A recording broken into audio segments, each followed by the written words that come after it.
Uh, to me, the bigger story of that whole game is how the Steelers' most expensive unit has not shown up whatsoever.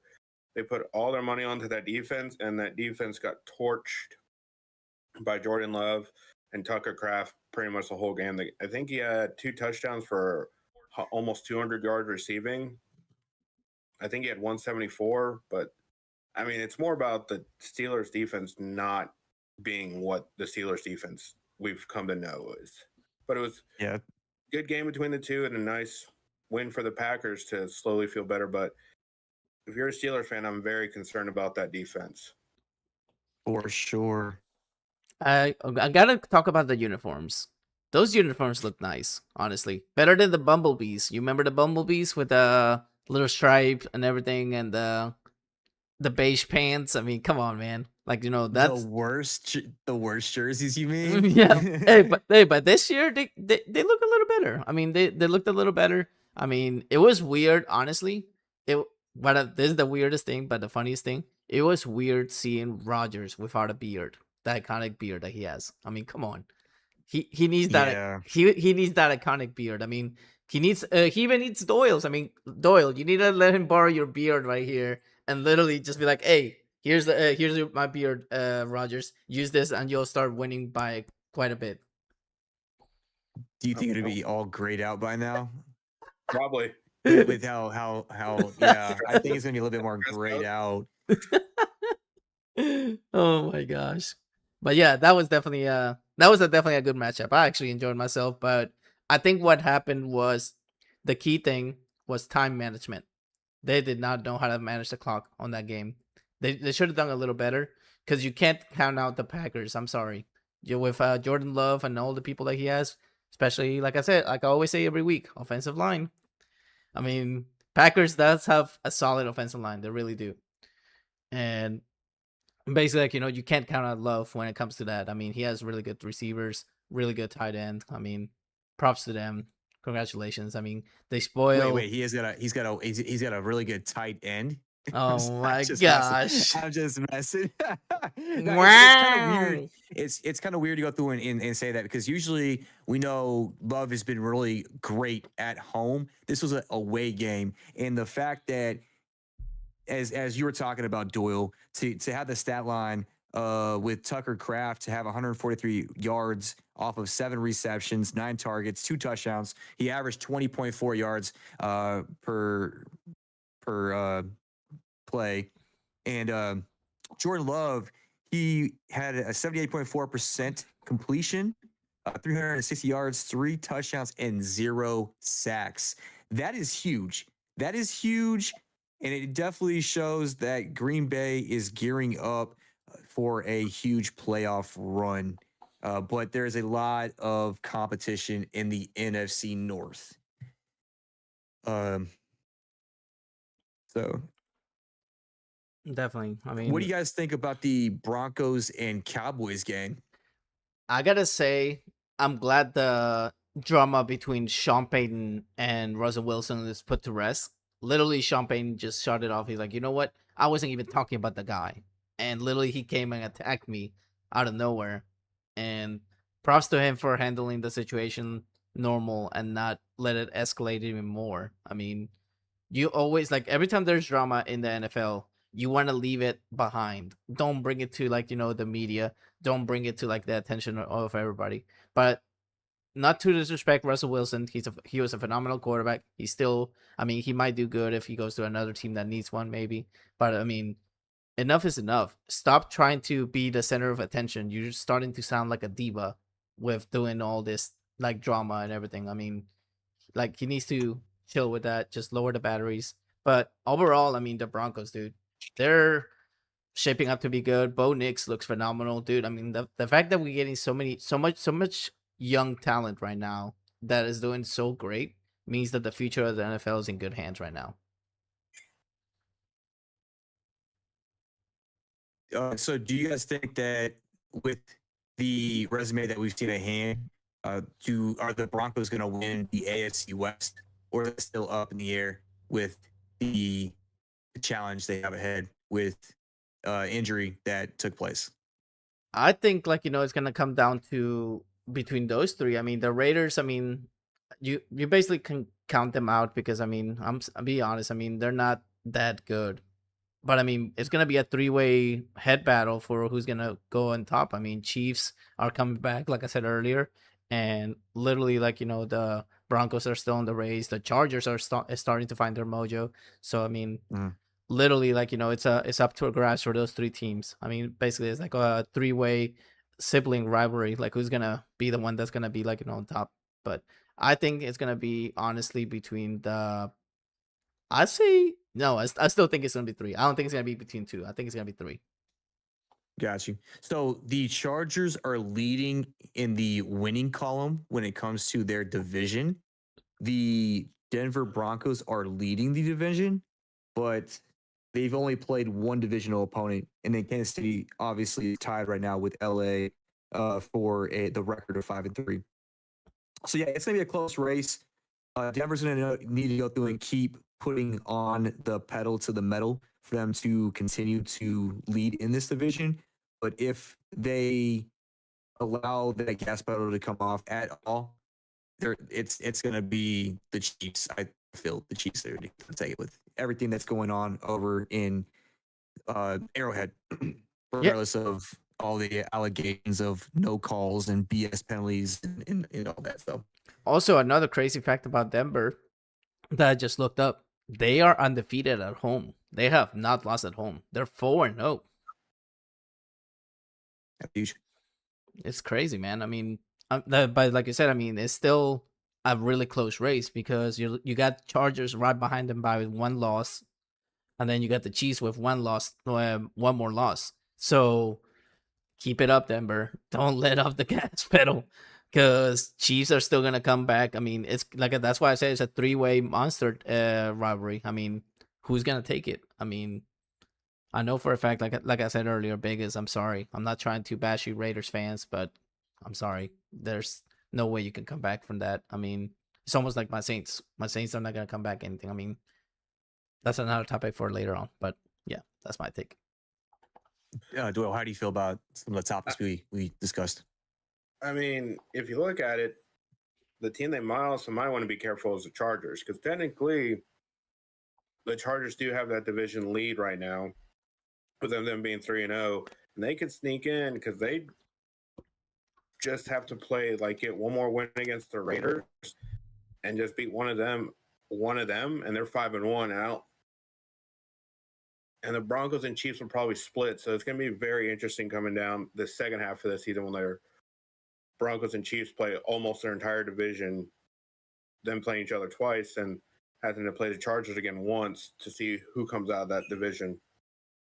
But it's going to be interesting, and it also is going to look at whose schedule helps them the most with three other games. Because I know the Chiefs are about to go through a tough little stretch after this game with the Bills. So it's going to come down to maybe the schedule helping you or hurting you. Yeah, that's the remaining games. Because I think the Chiefs still have to play. I think they go their next four is like Bills. I think the Colts and Texans in there, and someone else. It's one more other game of their next four, and it's going to be a challenge to see if the Chiefs can navigate that one.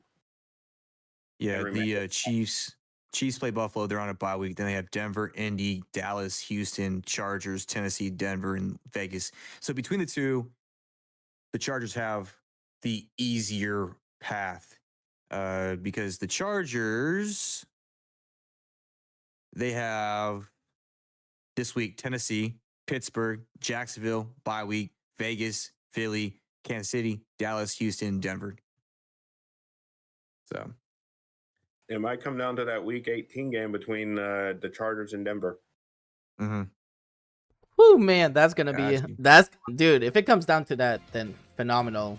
And we got a follow here on Twitch from Mr. Bob from Scott. Thank you so much for the follow. Welcome to the show. Welcome to the show. You have a favorite team?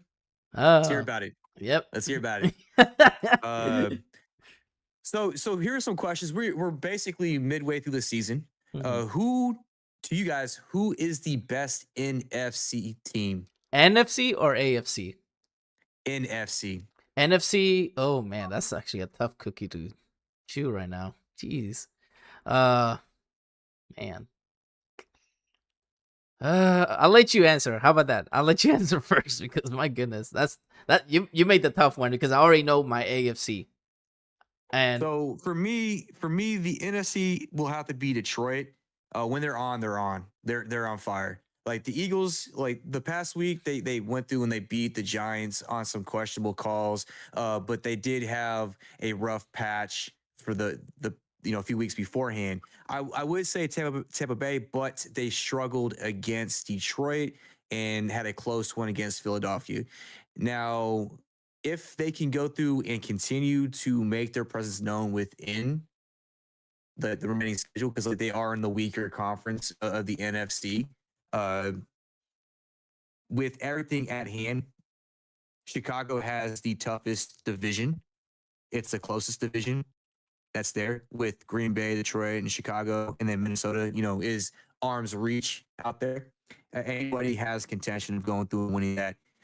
Then Philly, Dallas isn't really doing anything, and then Washington, Jaden Daniels is up in the air, and then now they have Scary Terry who's out for this upcoming week, and then New York has some promise, but now Scatterby is out for the year, and that's going to really, really hurt Jackson Dart because now he's lost his number one receiver and a playmaking running back to help alleviate that offense. And I don't think there's another running back on that team to go through and take the skill set and the power of what Scatterby can go through and bring. And then in the NFC South, I'm sorry, your Saints aren't really doing too much. You have Atlanta up in the air. I mean, they're really a team that when they're at home, they're a different beast. Carolina, who are we going to go through and get? What Bryce Young are we going to go through and get?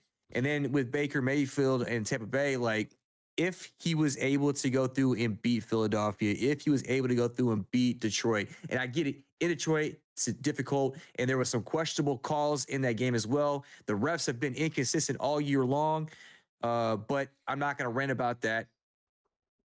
Great team. The strength of schedule has helped out. A lot of close games.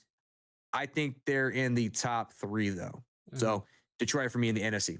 Okay, so for me, I gotta say it's actually top three between what Mr. Bob from Scott actually said. He actually said that he is a Detroit fan. He's a Detroit Lions fan, and he said like Tampa's good, and if LA stays healthy, they can make a run. So I agree with him. Those three teams look solid right now. Even the Rams, that they don't even have their top receiver that basically just got injured a few weeks ago.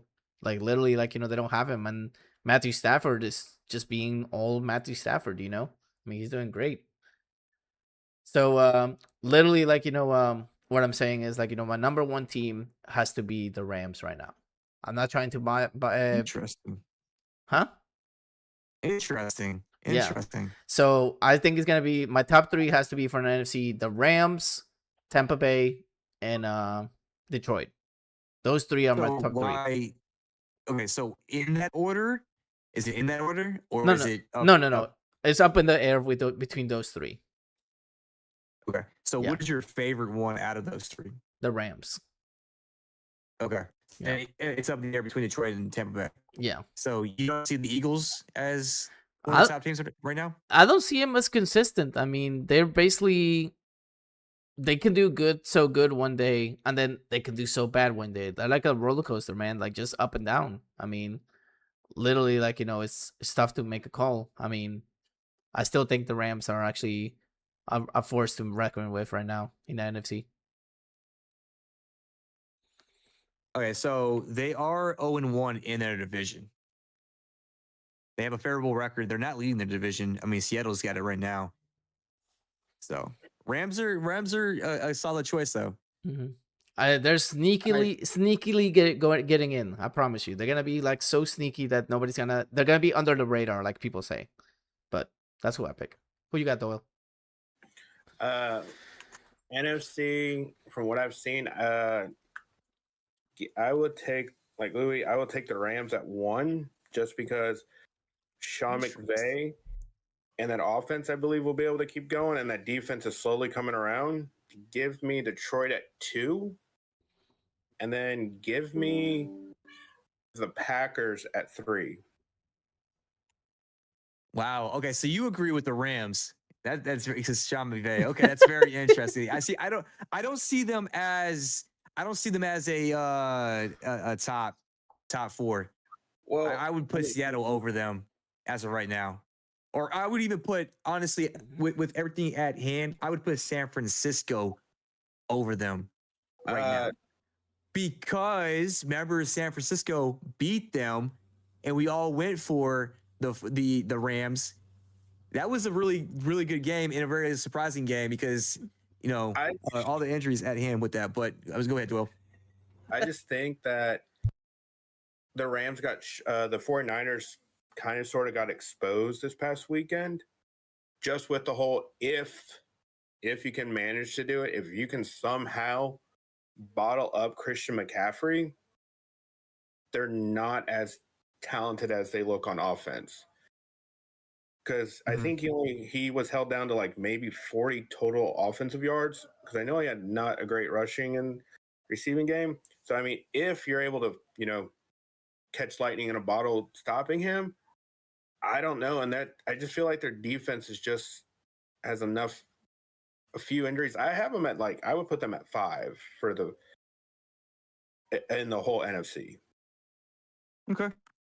And then I just think if the Packers offense can go like they just went and get better with them getting all their guys healthy to go along with that defense, I think they'll make some noise come time.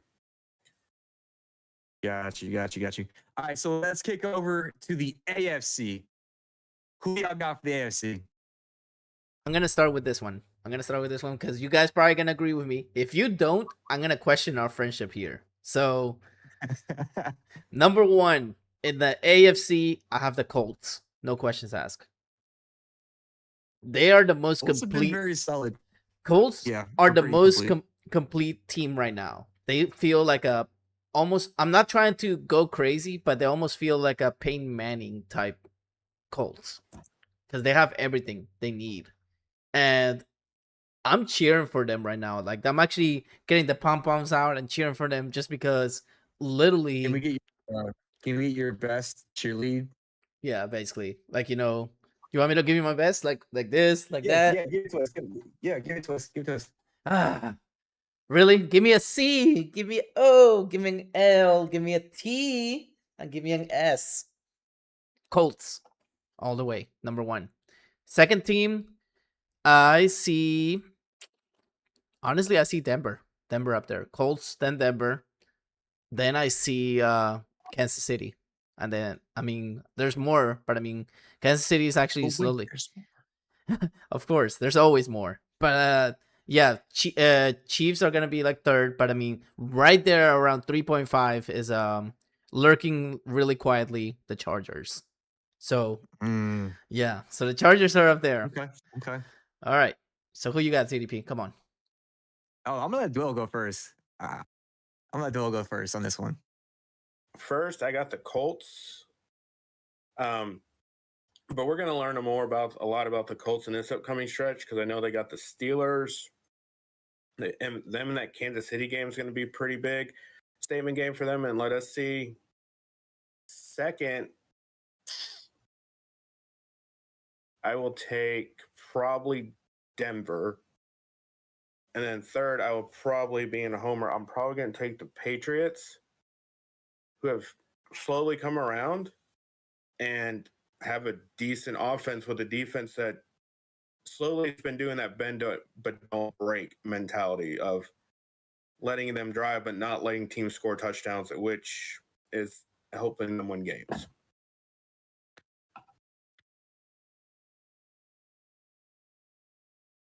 All right. So who you got, ZDP? So I'm gonna be in agreement with you guys. The Colts for me, they've been very dominant. They've beaten teams that they should have beaten, blown them out, and they've won against really great competitors. For the next one, I'm gonna say New England. New England's been a solid team this year, a very surprised team. A lot of people didn't think they're going to do so well. Louis is one of those people who thought they were going to be trash this year. And the reason why I have them over the Broncos, like the Broncos have been a really great team, but losing Patrick Surtain for possibly the rest of the year over a pectoral muscle, that's going to hurt the defense. And we know Bo Nix is inconsistent. He's a great quarterback. He's doing his thing over there in Denver, and they have a really great run game with Sean Payton, taking charge with his run first, offense. But with that injury there on the defense, and as prolific of a player as he is and runs that defense, that's why I have him going down a little bit. Kansas City's making that surge. I have Kansas City over the Chargers because of the last few games. But for me, it's going to be Indianapolis, New England, Kansas City, Buffalo, and then Denver with my 5A and the Chargers at 5B. So my top 5 over there. Is it funny that we basically only picked 3 teams for the NFC, and we have so much talent on the AFC? It's insane. It's insane how crazy the AFC is packed up with so many good teams. I do agree with the Patriots, like at some extent, but I mean, still, like, we have to figure out like when they play the big teams. When they play like like the bigger teams, I mean, yeah, they beat the Saints. I mean, who's not gonna beat the Saints? I mean, I'm sorry. The Giants they didn't beat them, but I mean, don't be surprised if the Jets beat them. I mean, come on. Now that the Jets won a game, they might win another one. Never met so. All right, so where are we going now, fellas? I mean, we talked about What's the so we have our AFC, we have our NFC. Mm-hmm. Who is your guys' favorite right now to win the MVP this season? That's actually I'm going to start with Jonathan Taylor. Mr. JT. I'm not just talking about Justin Timberlake. I'm not talking about NSYNC over here, even though he's in sync with that run game and in sync with Daniel Jones, Danny Dimes having a career year, but he is the key factor to that offense. So he's my heavy favorite. I know it's hard for a running back to go through and win it, but when you're going through and dropping 3 touchdowns a game, come on, y'all. Come on, somebody. Come on, man. Come on. I'm going to agree with you with Jonathan Taylor. And the biggest reason I also think that is for usually when they give it to the quarterback, there's not been like one quarterback who's kind of ran away with like the stats that we usually see the quarterback who usually wins the MVP with in entering week 9. Because usually by now it's like, oh, this guy's at this, this guy's at this, this guy's at this. We don't really have that quarterback taking it away. And like you were saying, he's having all these touchdowns. If he gets close to LT's record of most touchdowns in a single season, he might be able to get it with having over probably close to 1,800 yards rushing and that many touchdowns. Be hard-pressed not to give it to them, especially if the Colts are the 1 seed, and that's usually where your MVP comes from. Yep. The As of right now, he's got 12 total touchdowns. He's got 12 total touchdowns. He's at 850 yards rushing. He's got a 1 or 2 touchdowns. 2 touchdowns receiving at 260 yards. So 14 total touchdowns. Yeah, he's making a strong run for me. Yeah. And like I said, no quarterback has blown us away yet. Granted, there's still a whole nother half of the season, so we can see. But if the Colts are the 1 seed, I can see them giving it to him. All right. So it looks like we're all going Colts, but I'm not going Jonathan Taylor. I'm going the other guy, the one that's actually part to him, Mr. Daniel Jones, or like they call him, Indiana Jones. He's gonna take it. I got a feeling. I mean, he has 13 touchdowns and 3 interceptions. That's phenomenal for him, dude. I hope he gets it because he faced a lot of adversity leaving New York. Like I said in one of the previous episodes, he literally found his home here in Indianapolis. A lot of people were bash talking to him. They were like throwing stuff at him in New York. They literally kicked him out of the city, for goodness sake. Literally kicked him out. And now basically a lot of New York fans are going, wow, we basically are gonna facepalm ourselves because we literally got rid of this quarterback and he's doing phenomenal. So in short words, Mr. Daniel Jones is gonna take the MVP. I will say there's a reason why they kicked him to the Rocks, because like he wasn't panning out. I don't think New York is upset with Jackson Dart being there, and Jackson Dart's just got that swagger that I think he's gonna be a good franchise quarterback for them. As I was saying at the beginning of the season, just regardless of the stats that he puts on, like he can definitely help operate a game and help get that team into contention of winning. All right, let's get to the next question. Who is the leading rookie for Rookie of the Year so far for you guys? It's probably, for me, going to be the guy you just talked about. It's probably going to be Jackson Dart. With what he's Jackson Dart. Okay. With what he's going through and everything and how he's leading that team. And yes, they're losing, but they're being way more competitive than I think a lot of people thought the Giants would be this year. And he did, and now he's out with his best receiver and now his fellow rookie running back. So he would be right now it, followed by the receiver for the Buccaneers. Mm-hmm. Egbuka? Mbuka. And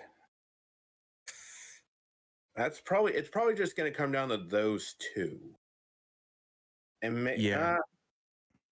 maybe Tyler Warren for the Colts, the tight end for the Colts. Tyler Warren, yeah. I got a feeling might sneak in. So I think it's going to come down to one of those three, just based off of what I've seen on the rookie offensive players.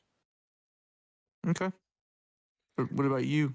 I got a feeling that's going to be between Tyler Warren and Egbuka. I mean, those two are phenomenal players. But if you think about it, I mean, Warren literally, is a tight end. I mean, yeah, in critical situations, you throw it to your tight end. But with Mr. Mayfield here throwing dimes like whenever he needs to, if he keeps throwing to Egbuka, he's gonna be having a great year. So I gotta say Egbuka for Rookie of the Year. So for me, both of those players, Tyler Warren is leading for the Colts in receiving. Egbuka is leading for the receiving in Tampa Bay. But I would have to give it to Egbuka. My next one up would be running back Quinshawn Judkins. He's having a sensational year. He's leading in attempts, and I believe he's up there in yards. Not leading in yards, but for rookies, he's up there and having 5 touchdowns. And also, he's having a really solid year.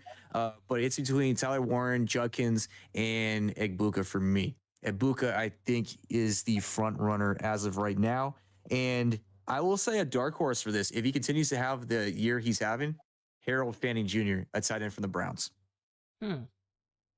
Interesting. So with that being said, who are your guys' current favorites to win or to make it to the Super Bowl? It's gonna be Colts versus Detroit. Colts versus Detroit. That all depends on seeding, though, too. I think if Detroit gets home field advantage, you'll definitely see him in the Super Bowl. I would love to see Detroit up there because they never made it to the promised land, right? They never made it to the Super Bowl. Mm-hmm. So it would be great to see a little, what is it called? The Cinderella story. See them actually win the title, because I hope it's no teams that already made it so many times before, because let's be honest here, guys. Watching two teams that already been there so many times, it gets a little boring. Or Mr. Ball here actually said, Patriots and Lions. That's a good matchup. That's a good matchup right there. I like that. Yeah. Patriots and Lions. But yeah, that's who I see. I see the Lions against the Colts on the Super Bowl. That's my prediction. Okay. Doyle? Give me currently how everyone's seated, the Lions versus the Colts. I just think if everyone has to go through Indy, that'll be the biggest tell because that keeps Indianapolis inside and it lets them have that where they can get the dome loud and see if that crowd can come in to play a home field advantage for them. So as they're currently seating, give me Indy versus Detroit because those teams have both looked fully complete with some hiccups for the Lions, but I mean the only way the Colts loss was against another great team on some great plays between the two of them. So I just like the Colts in the AFC currently how the seating is. Before you say your pick, ZDP, we do have Mr. Ball saying that the dark horse is the Rams versus the Colts. Yeah, I can definitely see that. I've always said the Colts have been a dark horse, no pun intended, this year. The Rams, I don't know too much about, but those are some good takes right there. I appreciate you bringing that up. All right, so I think the Colts are heavy favorite now. They're looking like a complete team, looking pretty scary. But I want to see how they're going to go through and act when it comes to the playoffs. I think they're going to go through and choke. You're going to go through and see them play against Kansas City, or I think Buffalo's going to go through and turn it on. Buffalo's got that caliber, the playoff caliber team who, Josh Allen, he's struggling right now, but I feel that they're going to go through, make it to the playoffs. They're going to go through and turn it on. It's just like Kansas City right now is going through and turning it on when it matters the most. So you're going to go through and see these teams that have that playoff experience and that championship caliber team that Kansas City in general. So if it's right now, obviously it's going to be the Colts. But in the playoffs, I'm going to have to go. I think it's going to be Josh Allen's year. He's going to finally make his way through, and it's going to be the Bills versus the Lions. And I would love to see, actually, over the Lions, the Buccaneers. The Bills and the Buccaneers would be a really fun one to watch. You're just a Mayfield fanboy. Come on now. We know. We all know that. Hey, I'm a Baker boy. Okay, Cleveland did him wrong. I will always say that. I will go to my grave, chisel that on my grave. Cleveland did Baker wrong. But I hands down, I think right now it's going to be between the Lions and the Colts. They're the most complete teams, both sides, and they look scary when they're on. But we'll see how it all plays out. It all depends on if they get home field advantage. That definitely will seal the deal for them. But if they don't get home field advantage first seeds, you're going to go through and see some upsets. That's all I got to say. All right. We're going live now to Doyle with the injury updates, right? So, Doyle, take it in. So, two big injuries that happened this past week were Cam Scottaboo out with a dislocated ankle that we all know who saw it is not dislocated whenever your ankle's sideways on the field. That and Patrick Surtain for the Broncos out, possibly for the year with the pectoral muscle, is going to be huge on that defense. And then on our bye week, we weren't able to talk about Mike Evans with a broken collarbone might be out, and they said maybe could be back for playoffs, but we'll see. Just depends on how that goes. So that could be huge for the Buccaneers. And then big news was Aiden Hutchinson got paid today. The Lions are being smart. They're wrapping up people before they can get to that contract negotiation over summer, so they're not distracted heading into the season. And then there were some other injuries, but the biggest question for the injury thing, does Lamar return tomorrow? Like everyone projected him to be back on Sunday, but he missed. So is he back tomorrow, or is that injury a lot more than they're letting on with his hamstring, or we'll see. McLaurin's out as well for week 9. So, Yeah, and Scary Terry's also Yeah. out. He missed. He left with a questionable, and it was a surprise to see him play last week because I knew he was a lot of questionable with that too. Mars starting tomorrow. I think they haven't confirmed it yet, but that's what the rumors are going, that he should be back to start tomorrow. So apparently, Mr. Ball here said he cleared the injury report yesterday. He's starting tomorrow. That's what I think he's talking about. Lamar. Is Yeah. that? Yeah. That's crazy. And the fact that they won last week, right? So Yeah. it's good to come to a without team. him. It's good to have come back to a team that at least won the week before you came back, so that way at least you have a little bit of momentum. But I want to thank again everybody that's been tuning in. Greatly appreciate the raids. Appreciate the people coming in, man. I mean, we cannot do this without you guys. Much love to everybody. I mean, literally, Mr. Bob from Scott, you've been phenomenal. Cash King coming in clutch. Apparently, he actually just search up NFL, #NFL, and the hashtag talk on us on Twitch, and he found us here. So shout out to him for coming through like that. He followed the podcast as well on Twitch. But I also want to thank Nightmare and Retro Lionheart for the raids as well. Couldn't done it without you guys. But right here, Mr. Ball has a question. He does say off topic, but I love to see you guys' opinions. Gibbs or Bijan for who's running back number 1? So I'll start off with this. Gibbs is a sensational running back, but he's on a team that has a lot of skill and, if not, the best offensive line. So opens up lanes, gives them opportunities and stuff like that to go through and be able to clock it for 22 miles an hour down the field. Sensational player. Again, he is up there. But for me, it's Bijan, because Bijan is what runs that offense. So running back 1 for me. Mm-hmm. Bijan. All right. I'm glad you took that in. What about you, Doyle? I mean, if it's just between those two, is that what he's asking? Choose the running back 1 between those two, or in general? Yeah, those two, Gibbs and Okay. Bijan. I will take Bijan as a slight edge over Gibbs, just because when Bijan is kind of sort of right now the heart and soul of the Falcon team, where Gibbs does have a nice 1-2 punch with him and Montgomery and the weapons and stuff, and a great offensive line, but it is a very close splitting hairs between those two for me. Well, so you said a 1-2 punch. I think Algier is up there as well.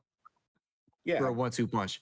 It's just the opposite though. Algier's more of the speed back. I mean, Bijan's more an all do it all your back, but he's built between, because he's built, dude. He's built like Montgomery and he's fast like Gibbs. So, but I mean, you're kind of sort of almost tackling roughly when you're facing those two. You're facing almost roughly the same guy. When Montgomery comes in, he's gonna hit you in the mouth, and he's gonna wear down your defense. Where Gibbs, he's gonna run and just try to beat you to the corner and just take off on you. So that to me is why it's a slightly different 1-2 punch, just because Montgomery's gonna come in and ground and pound you, and Gibbs is gonna come out and just run away from you. Where Algier and Robinson are kind of close enough to the same back, so you don't have to worry about planning too much difference when you see the different running back in. Can I just say how crazy it would be to have both running backs in one team? That would be scary, huh? You gotta pay for it. You gotta pay for that. This ain't fantasy football, bro.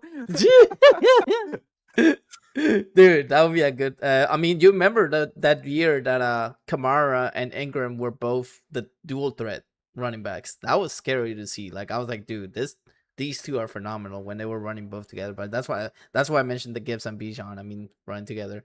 But yeah, Bijan, I think Bijan as well. I mean, like you guys basically described it like more in detail than I did. I mean, I'm basically just riding the bandwagon with those two. So, all right. We're getting ready for our hot takes here. You guys ready for some hot takes? Thanks. Let's go. The hot takes of the podcast. I love this. This is actually the best part. I'm going to start off with saying I'm excited for the Chiefs and Bills matchup. That Bills and Chiefs matchup is going to be Clash of the Titans, dude. I got a feeling it's going to come down to the wire. Why not put it on Sunday Night Football game? Come on. That pisses me the F off. Like, it really does. Like, why not put it as a Sunday Night Football game? I mean, come on, man. Come on, man.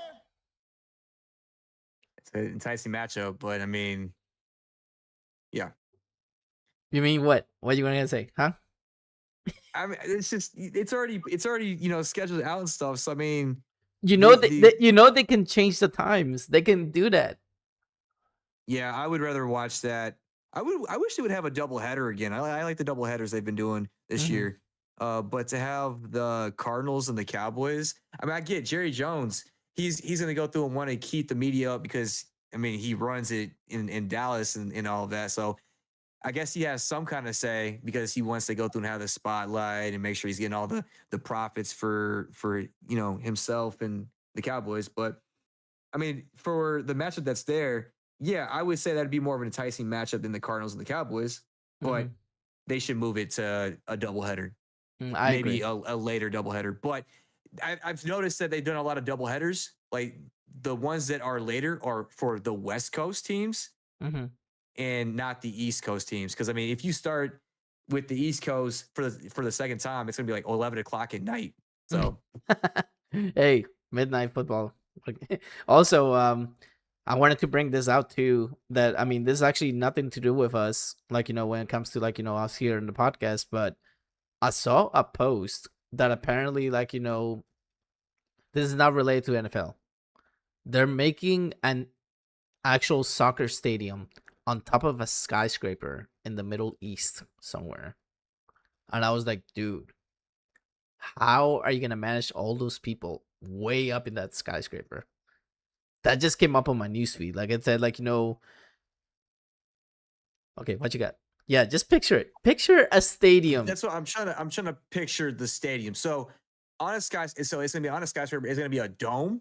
Yeah, it's gonna be like all like open, but it's gonna be like almost like a soccer stadium, but with no cover. It's just gonna be like just like that.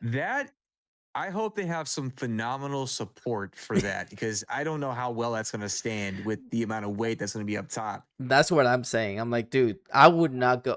If somebody says, hey, I got tickets for that game, let's go to it. I'm like, I'm sorry. I'm scared of heights. I've already seen this happen, dude. Final Destination Bloodlines? Anybody? Sorry. Hey, I mean, I interviewed the writer. So literally, like, literally terrifying, bro. Terrifying of heights, man. Yeah. So, Mr. Ball over here says JJ McCarthy is not the guy Vikings fans think he is. If he did not get injured as much as he does, then yeah, he would be that guy. I hate to say it because he is a team of North quarterback in all, but I think he has the skill set. Just can't stay healthy.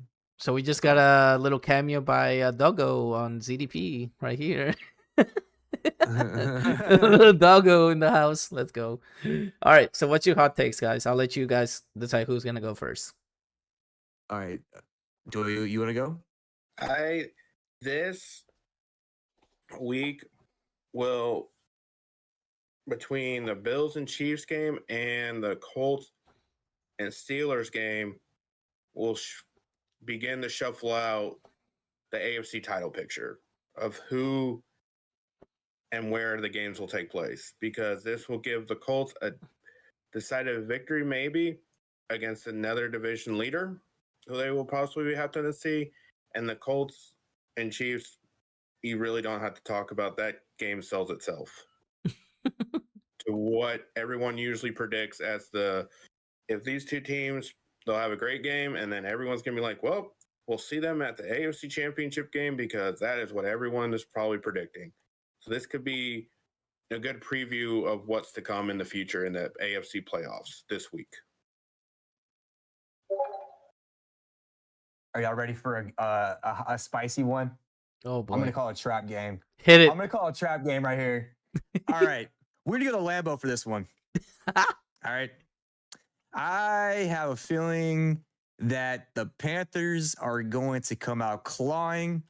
You're gonna see a Bryce Young that's the inconsistent Bryce Young, but also an inconsistent Jordan Love. I think Jordan Love's going to come down to earth. And you're going to see Dowdle go through and do Dowdle things that's going to lead them to an upset. So you an say upset. And so, I'm going to go through. I'm going to say by a field goal. you're saying the Panthers are gonna upset the Packers. Trap game.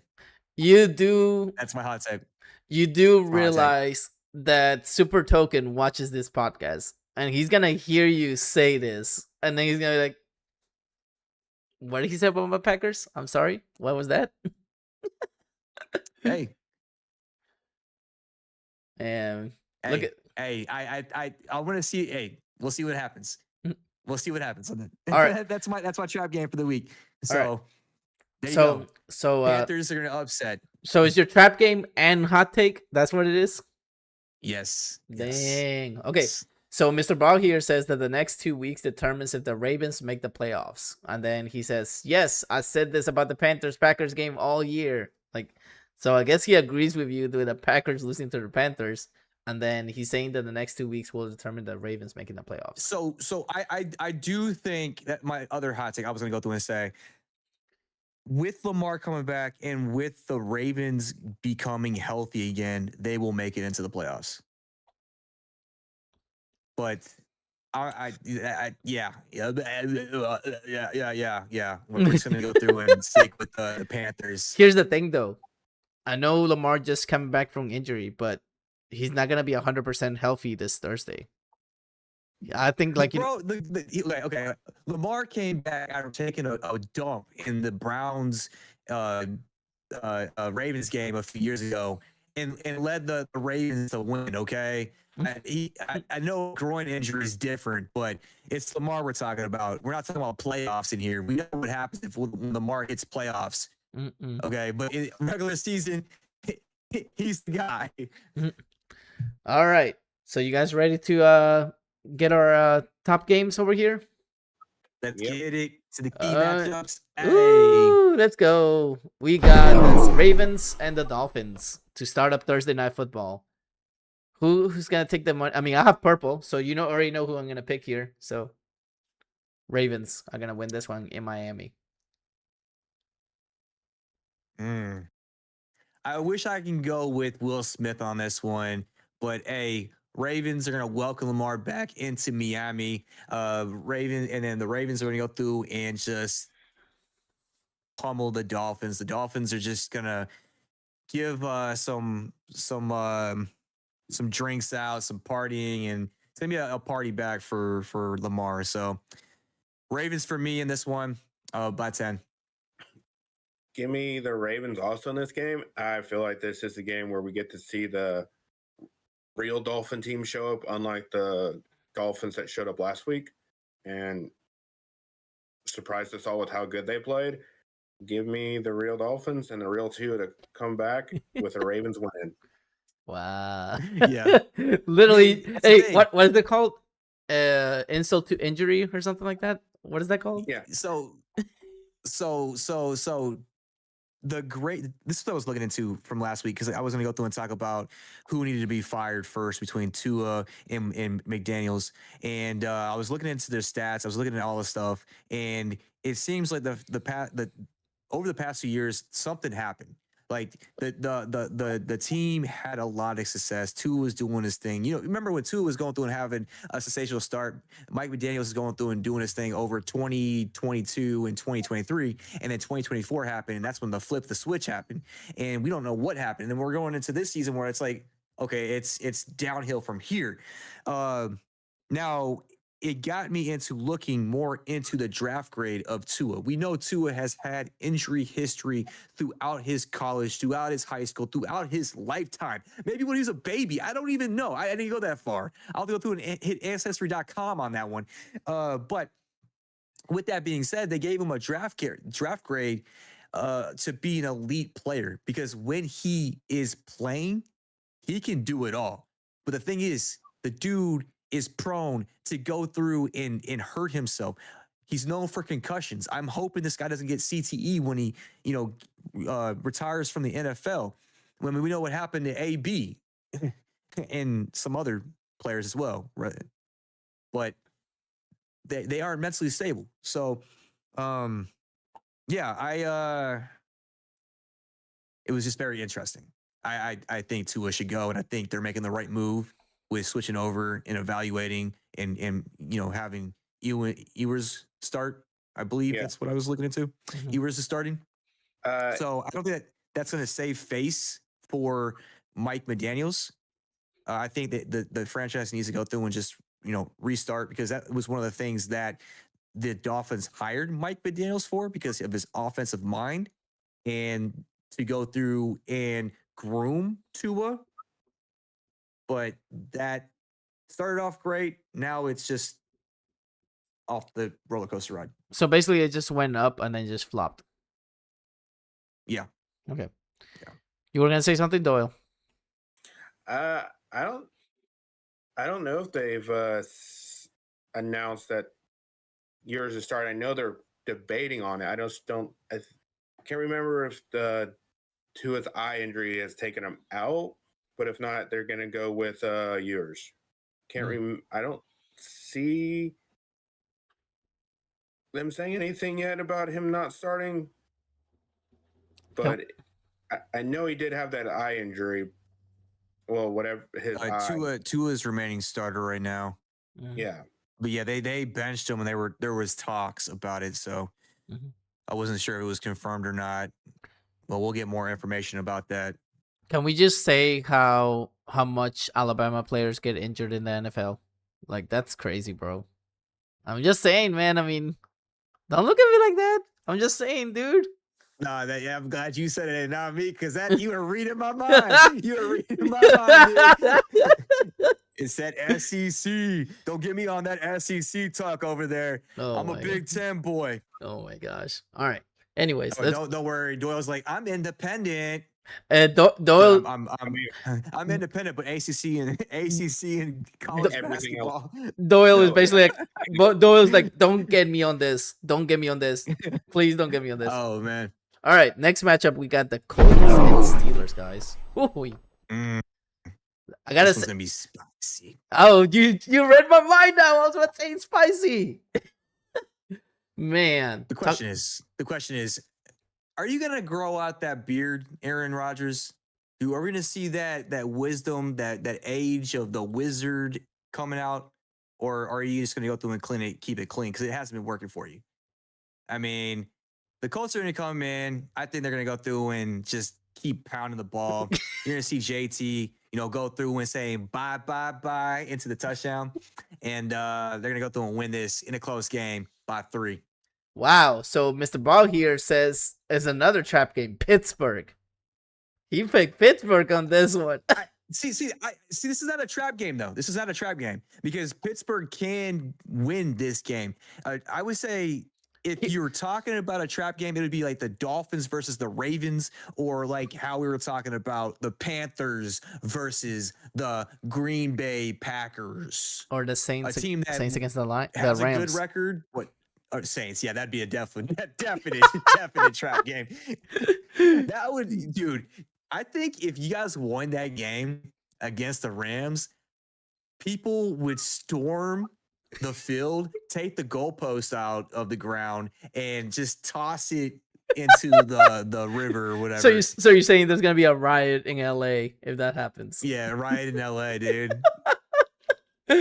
But yeah, that's great that we have somebody else over here with an opinion. But yeah, I gotta take the Colts on this one. I know Doyle is probably gonna agree with me. So I'm gonna take the Colts. I just don't trust that Steelers defense. They have not shown up whatsoever hardly this year.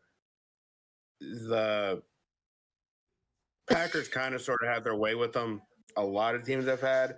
So I feel like the Colts are going to be able to let Jonathan Taylor run all over the Steelers defense.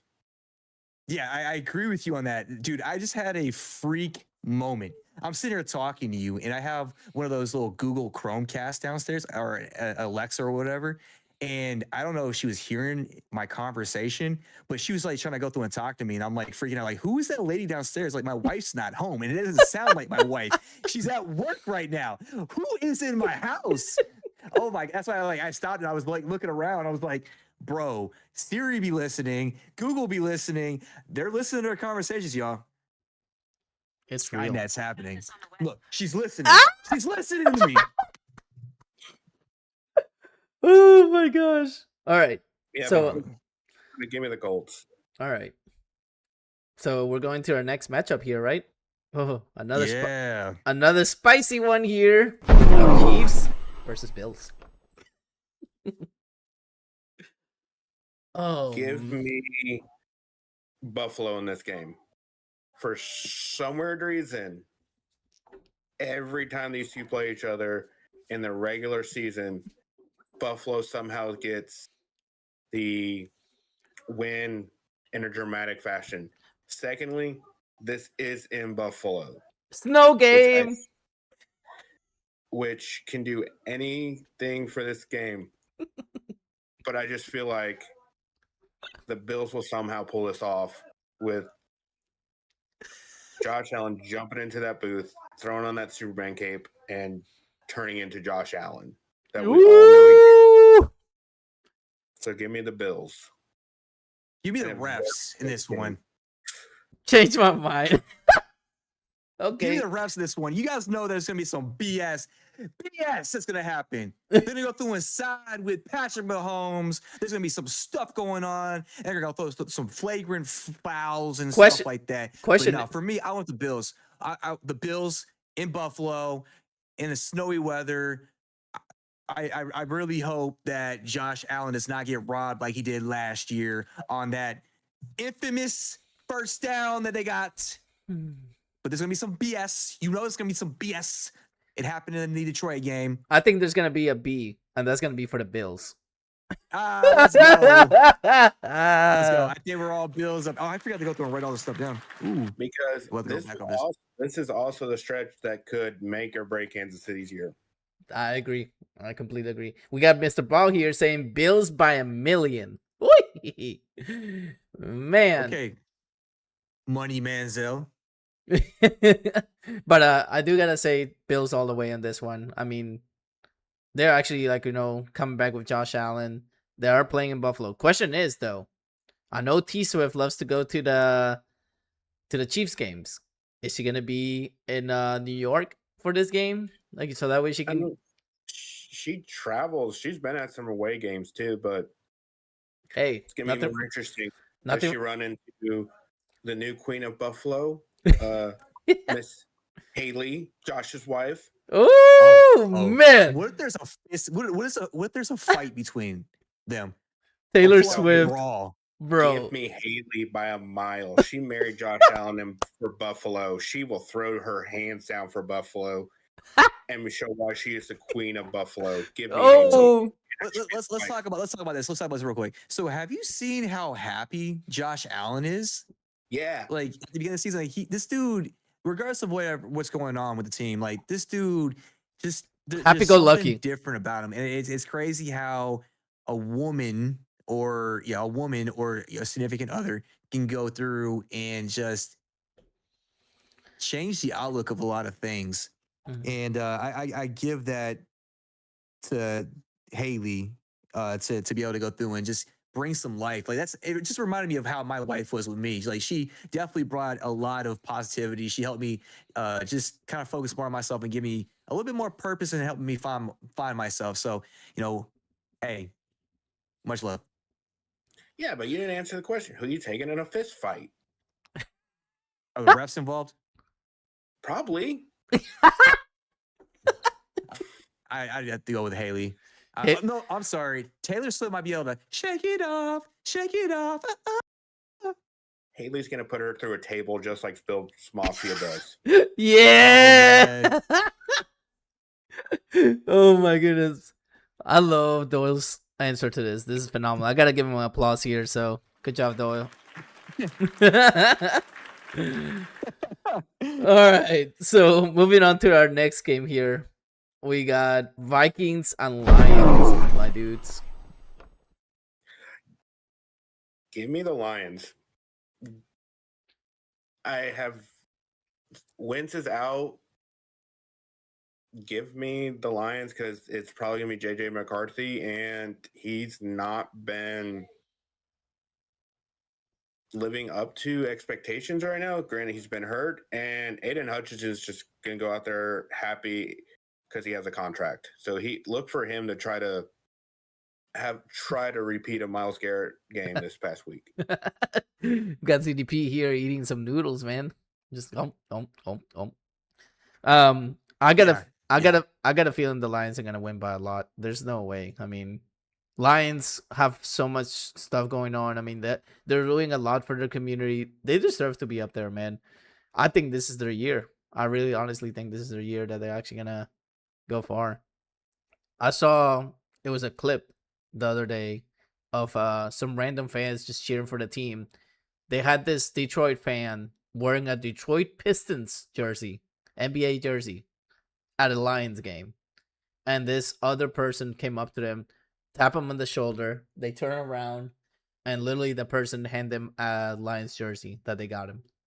I was like, dude, how great is that? When you see moments like that, it's amazing. It's like, hey, that actually hits you right here, man. Like, props to that lady that did that. Like, that's phenomenal that she just like said, hey, bait purposes. She's trying to get it on social media. It's not. It's a good heartfelt moment. I'm not trying to cut that off. Yeah, I mean, when people do stuff like that, it's phenomenal. Especially when you show when you show the great hospitality of the home game, it's great. But Lions all the way in this one, absolutely. So Mr. Ball here says Lions by a mile. That defense is stout even without the starters. Yeah, that is very true. I mean, we saw it against Tampa Bay. Mr. Ball here with all the knowledge, though, man. So I got a question for y'all. Who was the last great McCarthy?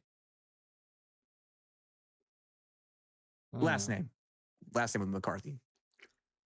The Packers coach? No, he got kicked to the curb, man. Went over to Dallas, and Dallas went through and got rid of him. Next. Mr. Ball here saying Mike. He said all right. So he's not even in the same league. He's not even in the same league. All right. This guy, he plays the music. He sings some songs. Mm-mm. Come on. He's a little old school with it. Oh, look, Mr. Ball saying he won a Super Bowl. Can't sleep on that. Hey. Oh. Yes. Okay, you can't sleep on a Super Bowl, but I mean, you got me there. But still, he got kicked to the curb. Anyways, last great McCarthy was Paul McCarthy. Different league, not even in the same sport. Okay. Mm-hmm. Anyways, we're talking about McCarthy starting here. He's going to get injured, and it's going to be a feast for the Lions. And we know that in Detroit, you can't mess with the Lions. They're going to come out roaring. They got so many great pieces, such a great defense, and their coach there. Mm-hmm. Regardless of the fact of getting the challenge wrong and for the refs to go through and fix that challenge when it was short in the Tampa Bay game. I don't know, man. I don't know. The Lions for me on this one. Did I told you how much I hate the Saints for getting rid of that tight end coach that's now the coach of the Lions? I freaking hate that, man. Like, come on. If you feel bad, so did the Dolphins. They got rid of him too. No, it's just that, like, dude, we had the opportunity to get another better coach, and they could have elevated the tight end coach. Like, hey, let's give you a shot. But I don't know. That's a story for another day. What kind of shot we taking? Oh man, I'll say tequila shot, maybe. What kind of tequila though? Oh man, there's so many to choose from, my guy. So Mr. Ball here says skill issue for New Orleans and Miami. Oh damn. All right. Got him. All right. Moving on to the next game. We got the Seahawks and the Commanders. I'm gonna go with the Seahawks on this one. The Commanders, I mean, Jay Daniels is kind of iffy on this one. He's coming back from injury. And then you have Scary Terry who's out. I don't know if that's going to be enough to win against this Seahawks team who, you know, Njigba Smith, sensational. Sam Darnold's having another great year. They have a great running back squad there. So, and the defense is pretty stout. So Seahawks for me by 6. Give me Seattle in this game. I just think the Seahawks have too much on offense for the Commanders to be able to keep up with them in this game. With Scary Terry out, Daniels is going to be a little hobbled in this game because of the injury he left with. And the Commanders have sometimes been kind of a disappointing team in some games. So I feel like it's going to continue this with the Sam Darnold and the Seahawks going in and getting a victory. I got the Seahawks winning by 10 on this one, easily. I mean, their defense is phenomenal. I mean, if they were playing in Seattle, then I'm sorry, Jaden Daniels, you're about to get a rude awakening with all that loudness there's there. But I say by 10 because they're playing in Washington. No, they're not playing in Washington. They're playing in Washington, not Washington State. They're what? Yeah, got you. Got him. Got him. That I'm leaving for the night. It looks like Scott's got you guys, Mr. Boss Scott. All right, so Panthers versus Packers for the last hot games, and I already know who you pick ZDP, so I'm gonna let you start with this off because you're the one that talks about this matchup a lot. I talk about this matchup a lot. Yeah, you said it was the trap game. You said it was Panthers all the way against the Packers on this. Well, yeah, it'd be the first time I said something about this, but outside of today, yeah. So I'm gonna stick to what my hot take was, as you guys heard earlier in the podcast or in the episode. I'm gonna go with the Panthers with this one for my trap game. I feel like even though it's at home, Jordan Love is going to come back to earth. He had a sensational game last week, kicked it on when they needed it. And I know the Panthers are struggling all across the board, but I just feel that this might be one of those games. Panthers by 3. Ooh, that's spicy. What do you got, Doyle? Give me the Packers in this game. If Jordan Love can just do 75% of how he was in the Steelers game, I think they'll win.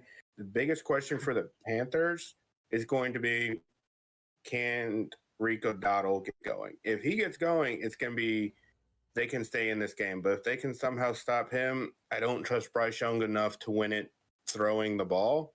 So that is why I'm going to pick the Packers. And if they get up, Micah's going to go head hunting for Young. Give me the Packers as well on this one. I got a feeling that Panthers are going to do what they did last week. They're going to get destroyed. I'm not trying to bash any Panthers fans out there, but I mean, the fact that you got destroyed by Buffalo shows you, that when a good team plays the Panthers, hey, don't look at me. Don't give me that look. I saw that look. I'm sorry, but Packers all the way on this one. And Super Token, if you listen to this, Packers are going to win. Let's look at this. Okay, so the Panthers, they beat Atlanta 30-0. Who is Atlanta? Atlanta is one of those teams. One of those teams. I'm sorry. I mean, they beat Dallas in Dallas. Who's Dallas? One of those teams. Well, yeah, they lost against Buffalo. I mean, we'll see what happens. But I don't compare Green Bay to Buffalo. Shall there be a punishment if the Packers beat the Panthers and they prove you wrong? I mean, I just think. How about this? If I am correct, what's he gonna be? What's he gonna be for you guys? I'll sing a song. How about that? Okay, we'll let y'all decide in the chat. Y'all go through and decide if the Panthers lose to the Packers, what my punishment is, and we'll let you guys decide if the Panthers win and what's their punishment up top. And fun fact, guys, they have another punishment coming their way for the previous week. Both of them do. Fun times. Stay tuned. Oh my gosh. More episodes. Oh my gosh. Okay. So, yeah. Packers all the way. All right. So you guys ready to brainstorm and go quick with the rest of the games? Yeah, let's get it. All right. Let's go ahead and get this started. This is going to be a random, super quick. We got the 49ers and Giants. Oh, man. 49ers for me. 49ers? Niners.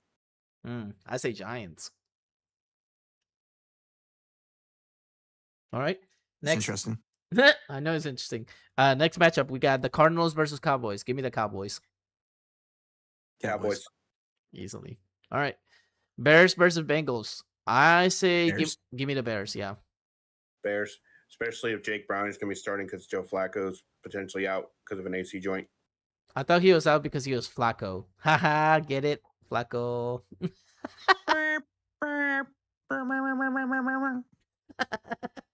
All right. So we got the Chargers versus the Titans. Give me the Chargers. Chargers. Easily. Go Chargers, go. Falcons versus Patriots. Pats. Patriots. Broncos versus Texans. Oh, okay. I'm a little iffy on this one.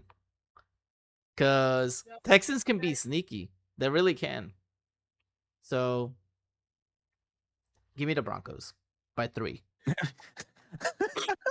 Wait. It's not in Mile High, so that's why it wasn't so sure. I just looked at I just looked where they're playing. They're playing in Houston, so give me Broncos by 3. Don't even start, ZDP. Don't even start with this again. You just love when I go Broncos win in Mile High Club because they do, dude. They're undefeated at home. Yeah, it's funny how you're like, what are they playing? Oh, Broncos by 10. Just straight off. Give me the Broncos in a close game because I think isn't this a game between two of the top 5 defenses? Pretty much, yeah. Or I know it's I think the Texans are 1 right now, and the Broncos might be 2 or 3. So this could be an interesting game of which defense Ben doesn't break. This game could end up 10-7. Mm-hmm. With how these defenses. So, but give me the Broncos because somehow Sean Payton will pull this out. Mm-hmm. Well, it depends on what we're gonna get from that offense for Houston, but Broncos for me as well. Ball over here says Denver, even without Surtain, they are still a top 4 defense. He is true. He is right about that. Their defense is good, man. Yeah. All right. So Jaguars versus Raiders. Oh my gosh, I never thought if I could actually pick neither, I would actually pick neither on this one. Facts. Can I, is there another option over here, please? Check. Check, please. Check. Here we go with a tie. Yeah, I say. I'm gonna go with it. I'm gonna. Who dares to go with a tie and just say tie? Oh man, if it's a tie, dude. Oh my gosh. Ball here says Jaguars. They gotten slightly better as the year went on. Slightly, he said, quote unquote, slightly. But yeah, I got the Jaguars winning this. Give me the Jaguars because somehow Geno Smith will have more turnovers than. Oh man, yeah.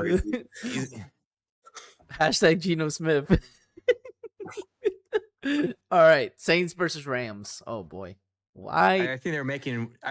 So okay, to answer your question, wait. Retro, I don't mean to cut you off on that. I feel like they're taking the strides to get it, but let's go. All right.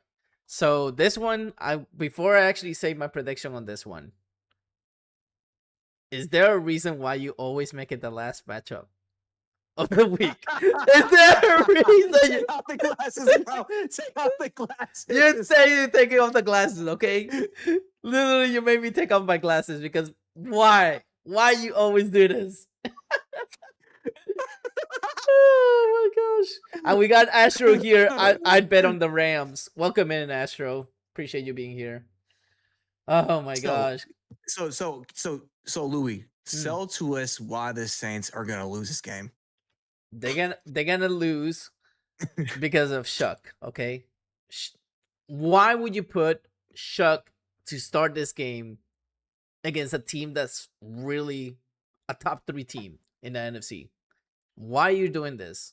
You could have started him a long time ago when Rattler was not performing. I mean, yeah, he did good and everything like that, but make him actually be like Taysom Hill. Let him like put a couple snaps so that way he gets adjusted to the NFL level.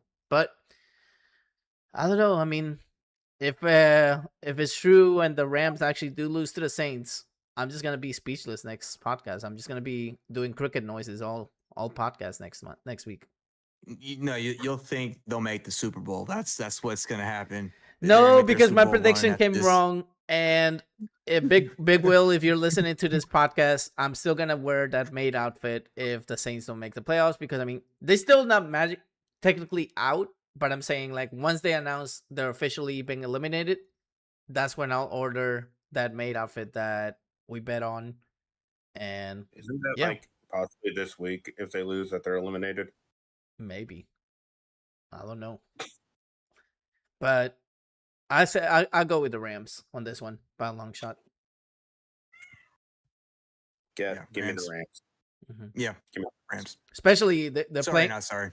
Especially because they're playing where they're playing in LA, right? I mean, LA really doesn't have a home stadium. Yeah, true. They don't, not yet. I mean, they share one with the Chargers. They're basically battling a tug of war. No, it's just like anytime either of those teams are home, usually the away team somehow has more fans. Mm-hmm. Sometimes. All right. And what is your final take, ladies and gents? My final take? So before you say the final take, Lovely Astro here says, well, I can give you some cosplay size to look for your maid outfit. Oh my gosh. She's gonna be like, oh, Louise, here's the outfit. Oh my gosh, that's gonna be interesting. And you know what? I'm gonna take my punishment. I'm gonna do my punishment whenever I get that outfit. How about that? To make it even more fun here.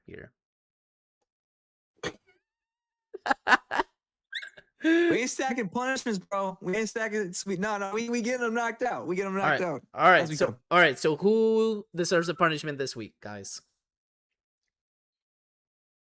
You want to be honest? Who deserves the punishment? Do you want to know what happened? So with that being said, the total from week 7, Doyle had 11. Louis, you had 11. And I had 12.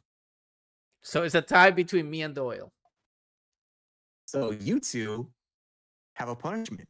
Oh, wow. Okay. And so fun thing is, you love the Falcons, correct, Louis? No, I did not. That's perfect. You have to tell us why the Falcons are your favorite team. Oh, smile on your face. Oh, that's my your goodness. punishment, and why they're just it's so sensational, so vibrant. Why you love the city so much? Tell us everything about it. That's your punishment. And on the flip side, Doyle, you have to go through and sing "Love Story" by Taylor Swift. Oh boy, this is gonna be entertaining. Okay, so I have a love for. I have a love for the Falcons because they're just so awesome. They have a Mercedes-Benz Superdome, and it looks like a little little Asian box that literally opens up like a little has Look at the camera. You look at the camera like you're serious. I am looking at the camera. I'm The being camera like you're serious. I'm being serious here. I'm Look being at me serious. when you're talking about it. Look Look- at me. Look, Mr. Bach here says, buy a Bijan jersey. But yeah, I have a love for the Falcons. They're so great. They have won so many Super Bowls. But yeah, they're great. They're a great team. I'm being honest here. I'm not even laughing. I'm not even being like, a crybaby or anything. Yeah.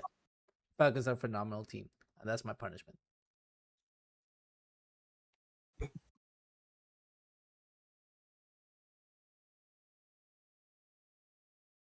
Sorry, I gotta look up the fucking song. Oh man, are we gonna do like the little karaoke thing for him? Kick it away, go through and put the beat in the background. Oh man.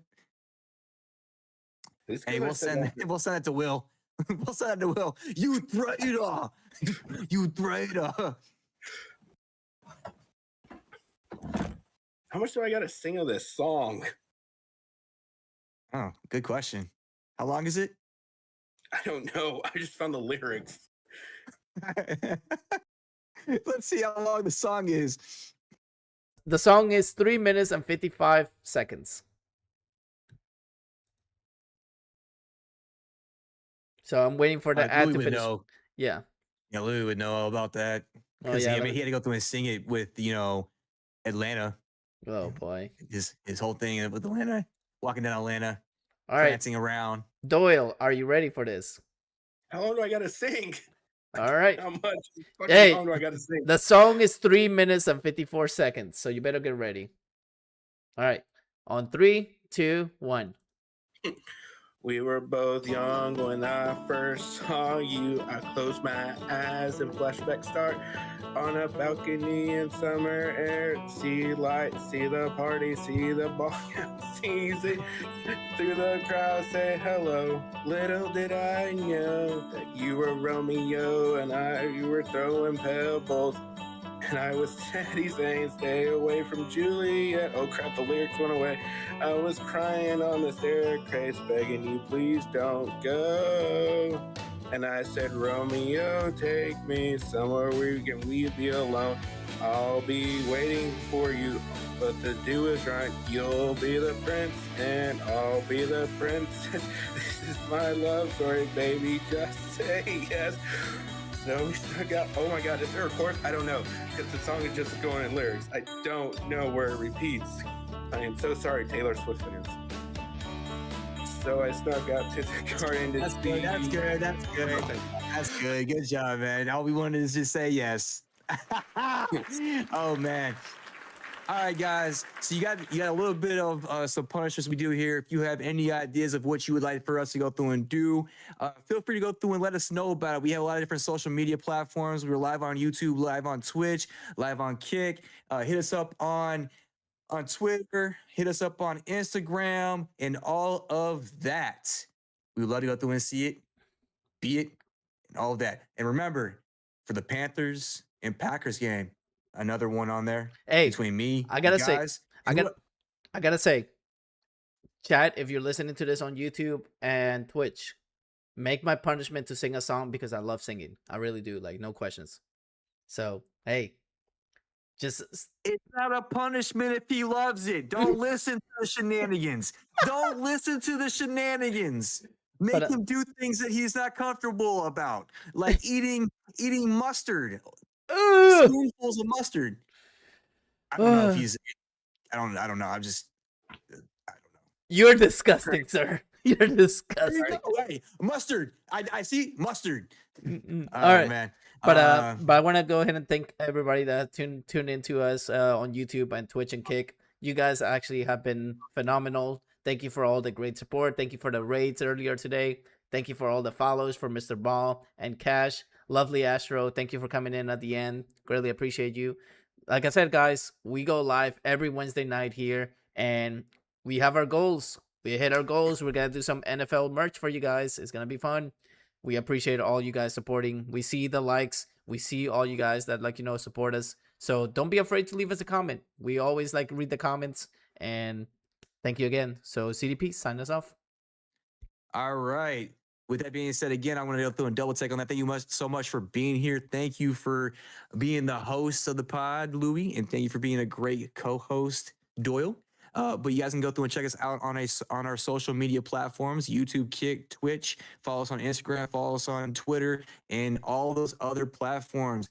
And we also are on Spotify as well. I think there's some talks about trying to get on some what's the radio? iHeart Radio. iHeart Radio. Yeah. iHeart Radio is something we're looking at going through as well. So yeah, if you guys like what we got going on, hey, be here for the journey, because we're here bringing energy, news, fun times, and jokes. Korean Heart, we out.